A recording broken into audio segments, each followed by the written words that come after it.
একটি ভবন। 4টি সভ্যতা।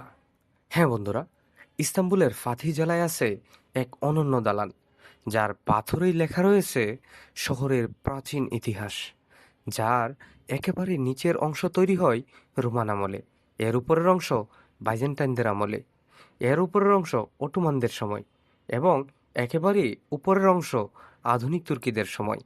অনেকেই আবার মজা করে বলেন, ভিত্তিতে রোমান, খিলানে বাইজেন্টাইন, অলঙ্করণে অটোমান এবং আজকের দৈনন্দিন জীবনে তুর্কি।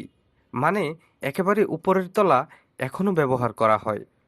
প্রতিটি তলা, প্রতিটি পাথর, প্রতিটি পুনর্নির্মাণে লুকিয়ে আছে এক একটি সাম্রাজ্যের ছাপ। এখনও দাঁড়িয়ে আছে, এখনও জীবন্ত প্রায়, যেন এক নীরব সাক্ষী, যেন অতীতকে কখনো মরতে দেয়নি। ইস্তাম্বুল হারিয়ে যাওয়া অতীত আর বর্তমানের মাঝখানে এক অনন্য স্থান, যেখানে মানব সমাজ শুধু ইতিহাসের দিকেই ফিরে তাকায় না, বরং ইতিহাসকে ছাড়িয়ে সামনে এগিয়ে যায়।